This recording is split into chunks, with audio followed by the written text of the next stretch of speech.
All right, hello Honors 410. So for today's video, I'm going to focus pretty strictly on the second Anne McBee story assigned here for class, He Followed Me Home. So I'm going to start off just by reading the very first paragraph of this thing on page 11. So it reads, my grandparents lived on that farm for years.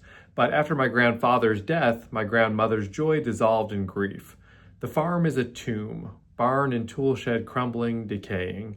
Everything overgrown and wild and tangled.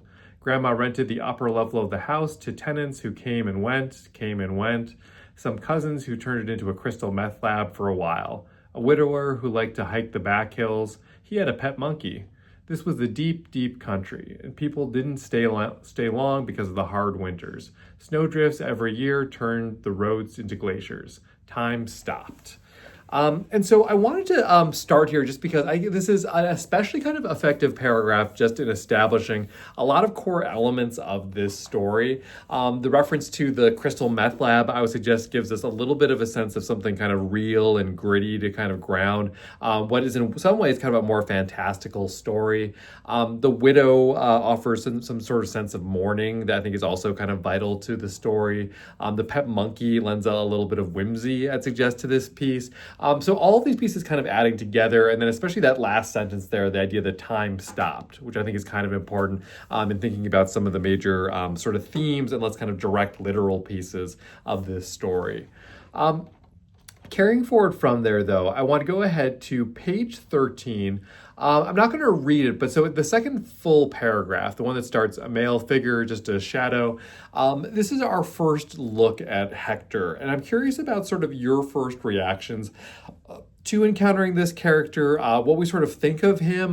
Do we kind of leap to a place of thinking this character is a ghost, for example? Or are there other directions that we might take this? Just sort of, what this kind of presented to you as a first impression of this character. Going on to page 15 here, I wanted to look at, let's see, the last two sentences here. I offer to take him in. I know you will find this strange.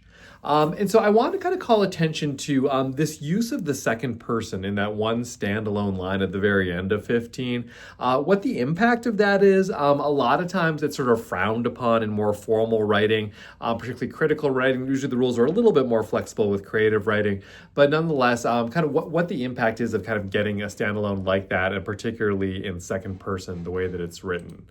Okay, carrying forward here, onto page 16, that last full paragraph. I'll go ahead and read this part here. One day I was folding laundry, still pretending such things mattered. I felt the backs of fingers sliding down my bare arm. Sudden. I turned, but instead of seeing Hector at my side, I found him where he nearly always was, on the couch, watching cable in marvelous golden amazement. And as if he felt my eyes on him, he looked back at me and smiled and laughed a little, like he knew I'd just felt him.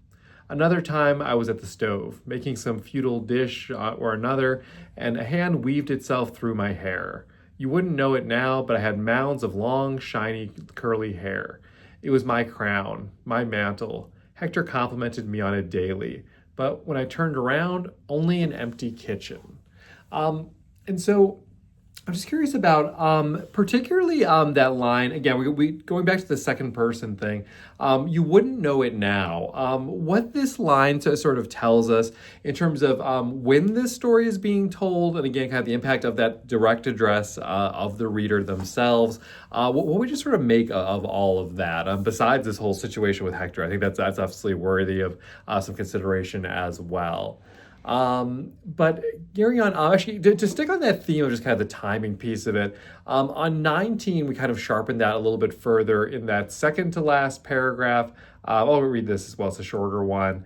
No, I will finish. I can't take this. Good God, the misery I felt for the last few weeks. I've been so wretched with every breath that death by suffocation would be a relief. And this reference to the last few weeks, I'm just curious of sort of our thoughts on that timestamp there. Was that sort of what we anticipated based on our reading of the story up to that point? What will we sort of think there? But otherwise, going backwards a little bit to page 17, and you may circle back around to the idea of time in general. We have this dream depicted here on page 17 in that middle paragraph here.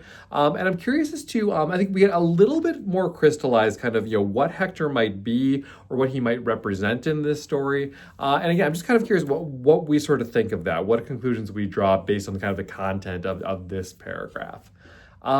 Carrying forward here, on page 20, in the middle paragraph there, let's go ahead and read this part as well. Finally, to save myself from those fingers constantly winding themselves in my hair, I took a pair of scissors and cut it short. But that was worse. It brought his prickly fingers that much closer to my scalp.